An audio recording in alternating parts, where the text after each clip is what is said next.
আসসালামু আলাইকুম। আমার নাম ইশরাক আহমেদ। ইন্টিগ্রেশনের আরেকটি নতুন ভিডিওতে আপনাদের সবাইকে স্বাগত।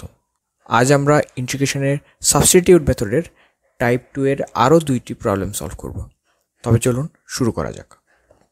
প্রথম ফাংশনটিতেই বলা হচ্ছে যে integration of sec square x divide by 3 minus 4 tan x into dx.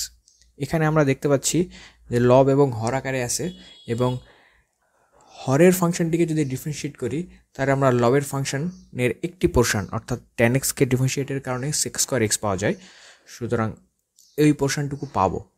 তো তাহলে আমাদের অ্যান্সার হবে লন অফ নিচের ফাংশনটি, যা আমরা জানি ইন্টিগ্রেশন অফ হরে কোনো একটি ফাংশন আছে এবং উপরে যে ফাংশনটি আছে সেটি হলো হরের ফাংশনের ডিফারেন্সিয়েশনের ভ্যালু। তাহলে এই ইন্টিগ্রেশনের ভ্যালু হবে লন অফ ওই নিচের function plus integral constant C. এই ফর্মুলাটি তোমরা নিজের নোট খাতায় লিখে রাখতে পারো, কারণ টাইপ 2 এর যতগুলো প্রবলেম আছে সবগুলো মেনলি এই বেসিক ফর্মুলাতে সলভ হবে। তাহলে চলো শুরু করা যাক। I equals to integration of sec square x divide by 3 minus 4 tan x dx. এখানে ধরি 3 minus 4 tan x equals to z. এখানে 3কে ডিফারেন্সিয়েট করলে আমরা পাই 0, মাইনাস 4 tan x কে ডিফারেন্সিয়েট করলে পাই sec square x dx equals to জেডকে ডিফারেন্সিয়েটের কারণে ডিজেড। তাহলে আমাদের লবে আছে sec স্কোয়ার এক্স ডিএক্স, সুতরাং sec square x dx equals to আমরা লিখতে পারবো মাইনাস 1/4 ডিজেড। তাহলে অরিজিনাল ফাংশনকে যদি রিপ্লেস করি তাহলে আমরা পাবো আই ইকুয়ালস টু মাইনাস 1/4, তারপর integration of sec square x dx এর পরিবর্তে আসবে ডিজেড, এবং নিচে 3 মাইনাস 4 tan x এর পরিবর্তে আসবে জেড। তাহলে 1/z এর ইন্টিগ্রেশন হয় মাইনাস 1/4 এর ইন্টিগ্রেশন হবে ln of Z plus integral constant C, এবং মাইনাস 1/4 সামনে কনস্ট্যান্ট টিকারে থেকে যাবে। এরপরে আমরা যদি জেডকে অরিজিনাল ফাংশনে রিপ্লেস করি তাহলে আমরা পাবো মাইনাস 1/4 লন জেড এর পরিবর্তে 3 minus 4 tan x plus C. এটি হলো আমাদের অ্যান্সার। চলো পুরো ম্যাথটিকে আরেকবার সামারাইজ করা যাক। দেওয়া আছে ফাংশনটি হলো integration of sec square x dx divide by 3 minus 4 tan x। এখানে হরের পুরো পোর্শনটি অর্থাৎ 3 মাইনাস 4 tan x কে জেড ধরে নিয়েছি। তারপরে একে ডিফারেন্সিয়েট করলে আমরা পাই minus 4 sec square x dx equals to dz. যেহেতু আমাদের লবে sec স্কোয়ার এক্স ডিএক্স আছে তাই sec square x dx equals to আমরা লিখতে পারবো মাইনাস 1/4 ডিজেড।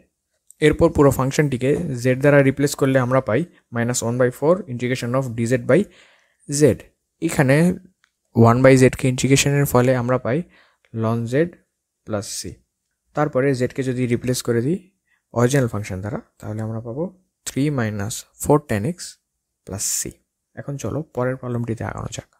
8-এর বি নাম্বার প্রবলেমে দেওয়া আছে integration of dx divide by x into 1 plus ln x. এখানে ধরে নিব I equals to integration of dx into x 1 plus ln x. এখানে 1 প্লাস লন এক্সকে যদি আমরা জেড ধরি তাহলে একে ডিফারেন্সিয়েট করলে লন এক্সের ডিফারেন্সিয়েশন হয় 1/x, সুতরাং আমাদের 1 প্লাস লন এক্সকেই জেড ধরতে হবে। এখন 1কে ডিফারেন্সিয়েটের ফলে আমরা পাবো 0, লন এক্সকে ডিফারেন্সিয়েট করলে আমরা পাই 1/x ডিএক্স, এবং জেডকে ডিফারেন্সিয়েট করলে ডিজেড। এখন যদি রিপ্লেস করে দেওয়া হয় তাহলে আমরা পাবো 1/x ডিএক্স এর পরিবর্তে আসে ডিজেড, এবং 1 প্লাস লন এক্স এর পরিবর্তে আসে শুধু জেড। তাহলে আমরা জানি 1/zকে ইন্টিগ্রেট করলে আমরা পাই ইন্টিগ্রেশন সাইনের আর প্রয়োজন নাই। ইন্টিগ্রেশন হয়ে গেলে ইন্টিগ্রেশন সাইনের আর কোনো প্রয়োজন নাই, তখন আমরা লিখব ln Z plus integral constant C. এখানে জেড এর অরিজিনাল ভ্যালুটি বসিয়ে দিলে আমাদের ম্যাথ কমপ্লিট। জেড এর অরিজিনাল ভ্যালুটি হলো 1 প্লাস লন এক্স। তাহলে আমাদের অ্যান্সার হবে ln of 1 plus ln x plus integral constant C. তাহলে আজকে এই পর্যন্তই। টাইপ 2 এর ম্যাথগুলো নিয়ে আরও বেশ কয়েকটি ভিডিও করা হবে, যাতে এই টাইপের ম্যাথ নিয়ে আর কোনো প্রবলেম না থাকে। বাসায় নিজেরাও এই ম্যাথগুলো অবশ্যই প্র্যাকটিস করবে। নিজেরা না প্র্যাকটিস করলে এই ম্যাথগুলো আয়ত্ত হবে না। দেখে খুব ইজি মনে হলেও করার সময় আটকে যেতে পারো। আর ধীরে ধীরে যখন টাইপের নাম্বারও বাড়বে, তখন কোন ম্যাথ কোন টাইপে পড়ে সেটা ধরতেও কষ্ট হতে পারে। আর যদি টাইপ বাই টাইপ ধীরে ধীরে প্র্যাকটিস করতে থাকো, তাহলে ইজিলি ধরতে পারবে কোন ম্যাথ কোন টাইপে পড়ছে। এটা আলাদাভাবে মুখস্থ রাখতেও হয় না। তাহলে আজকে এই পর্যন্তই, দেখা হবে পরের ভিডিওতে। এতক্ষণ আমাদের সাথে থাকার জন্য ধন্যবাদ।